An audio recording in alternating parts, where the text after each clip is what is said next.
어떻게 정직하게 내가 월급만 받아가지고 원래 복잡한 거야. 돈을 쉽게 좀 빌려주나?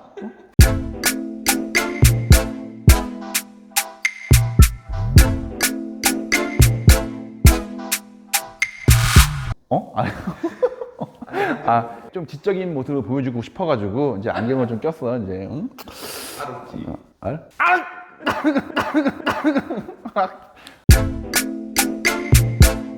내가 이게 분양 상담을 하면서 느끼는 것 중에 대출에 관련돼 가지고 굉장히 많은 질문들이 들어와.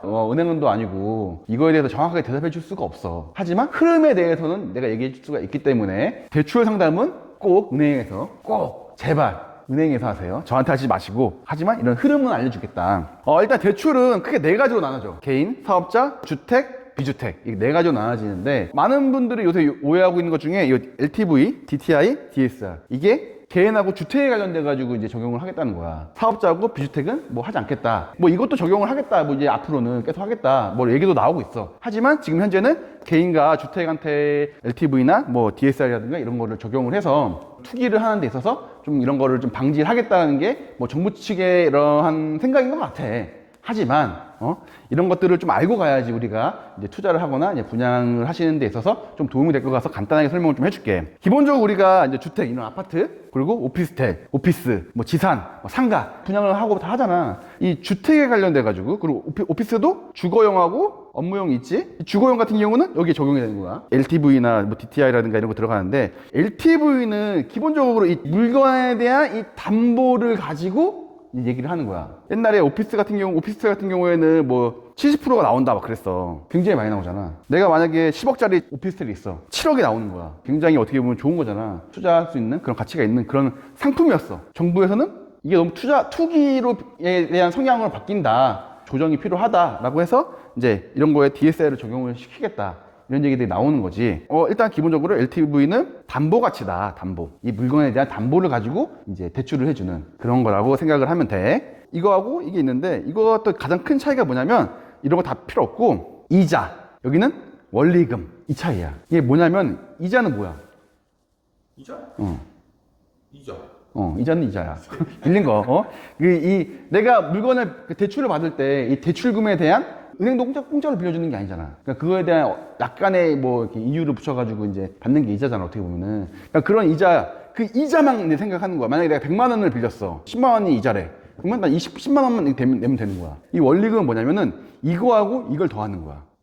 원금하고 이자를 더한 금액인 거야. 이게 뭐 110만 원이 되겠지, 이렇게 되면. 만약에 100만 원이고 10만 원이라고 했을 경우에 이렇게 110이 되겠지. 여기는 10이고 여기는 110이야. 그러면 여기가 더 크잖아. 그렇기 때문에 DSR을 적용을 하게 되면 내가 받을 수 있는 대출금이 더 적어져. 근데 여기서 또 들어가는 게 대출 같은 경우는 기간과 이율에 따라서 금액이 달라진단 말이야. 근데 요즘에 또 이 기간도 좀 줄인다. 갚을 수 있는 기간을 뭐 20년, 30년에서 20년을 줄인다. 이런 얘기가 있고, 이율은 계속씩 올라가고 있어. 그러니까 그만큼 대출을 받기가 힘들어지는 거야. 주택에 관련돼가지고. 이게 중요한 건 이거는 주택에 관련됐다. 큰 틀로 생각하자고.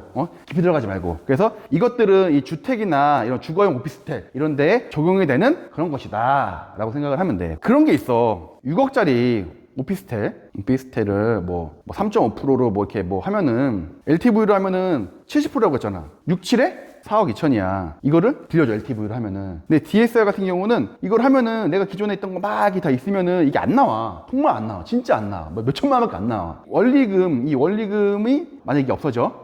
내가 뭐 신용대출 받은 것들 뭐 이런 것들을 다 갚았어. 그러면 이게 없어질 거 아니야, 이게. 그러면은 이거하고 이거를 해서 DSR 만약에 40%라고 했을 경우 하면은 4억 2천이 나오긴 해.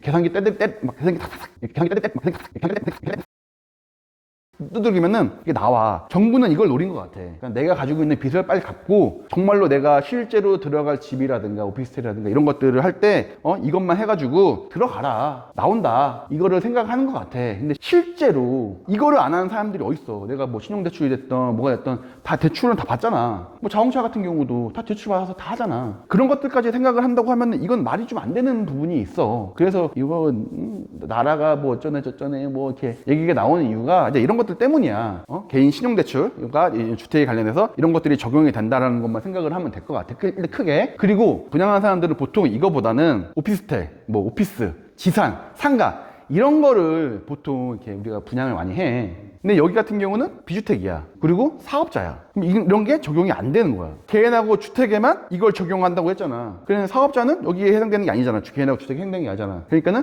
이 사업자 같은 경우는 대출이 나온다. 그러니까 예를 들면은 이런 게 있어. 요즘에 강남에 보면은 사업자 대출 땡겨가지고 95% 땡겨가지고 집을 들어가. 어떻게? 사업자 대출 받는 거야. 사업자 대출을 받아가지고 담보를 막 땡겨가지고 내가 이 물건 담보 잡겠다 하고 땡기는 거야. 막 다 땡기는 거야. 그럼 막 95%까지 나온대 막. 그러면 나는 만약 10억이면은 5천만 원만 있으면은 내가 9억 5천 땡겨가지고 들어가는 거야. 그럼 정말 되게 소자본으로 들어가는 거잖아, 어떻게 보면은. 그러니까 그런 식으로도 한다고 하더라고. 그런 얘기들이 나올 정도로 불법이라기보다는 편법인 거겠지? 편법인 거겠지? 유튜브에 지금 편법 가르치는 거 지금? 편법을 가르친다기보다는 이제 그런 게 있다라는 거를 이제 얘기해 주는 거지.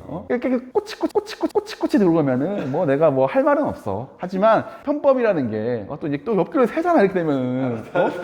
편법이라는 게 우리가 이용할 수 있으면 나는 좀 써먹어야 된다 생각을 해. 어떻게 정직하게 내가 월급만 받아가지고 어쨌든 이 사업자가 있으면은 이런 규제를 안 받기 때문에 이런 것들을 할 수가 있는 거야. 분양을 받을 수가 있는 거야. 그래서 보통 뭐 이런 거 있잖아. 뭐 오피스는 뭐 60%가 나와요, 대출이. 뭐 오피스는 뭐 70%가 나와요, 막 이런 얘기들 하잖아, 이렇게. 이런 게 가능한 이유가 이 사업자로 내가 분양을 받는 거야. 그래서 뭐 오피스는 60%뭐 이렇게 나오는데, 근데 여기서 중요한 건 이제 사람들이 여기 관광하는 게 딱 하나가 있어. 이제 오피스 뭐 60% 나오고 뭐 70% 나오고 뭐 지사는 뭐 80%까지 나온다고 막 이런 얘기를 막 해.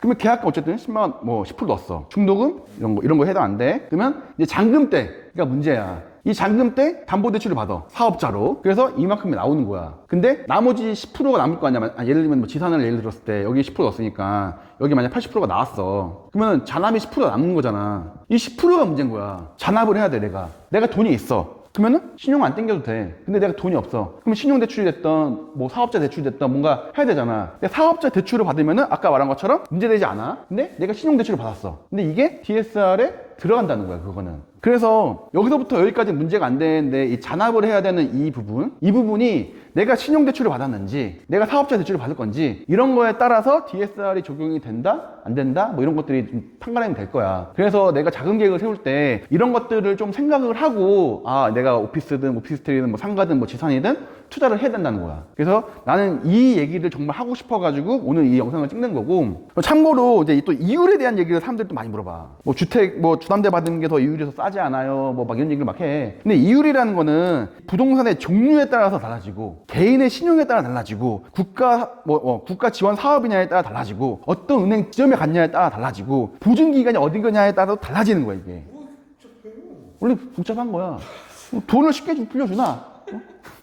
그러니까 어쨌든 중요한 건 이런 것들, 그러니까 국가사 지원 이게가 대표적인 게 이거야. 그래서 80%가 나오는 거야. 그리고 뭐 부동산의 종류에 따라서 아까 말했잖아. 다 달라. 나오는 금액들이. 그리고 이 이율이 아까 말한 것처럼 이 종류에 따라서 내가 만약에 역 앞에 있어. 역 앞에 있는 상가야. 그러면은 얘네들은 이 물건에 대한 담보를 되게 좋게 평가하기 때문에 어떻게 보면 이율을 낮게 해주는 거야. 이런 얘기 들었잖아. 돈 있는 사람이 돈 번다고. 돈 있는 사람이 더 싸게 돈을 빌릴 수 있다고. 이렇게 얘기를 하잖아. 그러니까 그게 다 이런 것들 때문이야. 내 신용. 그래서 이런 것들을 잘 관리를 해야 되고 이런 것도 잘 알아봐야지 이제 이율도 내가 저렴하게 받을 수가 있다. 어떤 게 더 싸요라고 말하면은 할 말이 없어. 가장 중요한 거는 이 사업자 이 부분이니까 이 부분을 한 번 더 저렇게 되는 거구나. 그래서 내가 이 투자를 할 때 내가 지금은 이쪽으로는 좀 힘들 것 같으니 이쪽으로 투자를 해야겠다라는 생각을 가지고 접근을 하면 넓은 시야를 가지고 이렇게 투자하는 이런 이게 생기겠지? 간단하게 이제 설명을 하면은 대출은 개인과 주택과 사업자와 비주택 이렇게 나눠진다. 크게 나눠진다. 그리고 개인과 신용대출, 개인 신용대출과 주택은 여기에 적용이 된다. 근데 내가 사업자, 장사하는 사람들, 사업자라든가 이런 비주택 이런 것들은 여기에 포함이 안 된다. 그래서 나는 이렇게 대출을 받을 수가 있다. 그래서 요즘에는 이쪽 주택이나 이런 데보다는 이쪽으로 오피스텔이라든가 뭐 옥대라든가 상가라든가 지상이라든가 이런 쪽으로 투자를 해서 성공적인 투자를 하기 위해서 이런 쪽으로 봐야 된다라는 게 핵심인 거지. 여기 LTV, DTI, DSR 여기에 안 걸리는 투자가 이쪽으로 가야 된다. 사업자를 이용해서 그렇지. 이런 쪽으로 해야 된다. 그렇지. 이 얘기야? 그렇지. 이게 편법 아니야? 한번 아니지. 그래? 왜냐면은 이거야. 내가 오피스. 내가 사갈 거야. 뭐 내가 사볼 건데 뭔 상관이야. 내가 어떻게 투자를 해야겠다. 어떻게 내가 뭐 이런 나 같은 분양 상담사를 만나가지고 얘기를 나눠야겠다라는 것들이 생길 거야. 근데 분양 상담사들 이런 거 얘기해? 뭐 하는 사람도 있고 안 하는 사람도 있겠지 뭐. 그거는 뭐 내가 잘 모르겠지. 그러니까 이제 나 같은 사람한테 전화를 해야겠지. 어쨌든 내가 지난번에 이제 그 좋아요, 댓글, 알람 설정 뭐 이런 거 하다가 뭐 조댓구요 이랬는데 조댓구요 이거 많이 하던데? 아, 조댓구요 아니야? 뭐 어쨌든 조댓구알? 조댓구알 이렇게 해야 되나? 아무튼 뭐 이런 내용들이 있다는 것만 한번 확인해 주고 꼭 좀 궁금한 게 있으면 언제든지 편하게 연락을 주시면 내가 다 설명을 해 드릴 테니까 꼭 연락을 주세요. 그러면 다음에 뵙겠습니다. 안녕.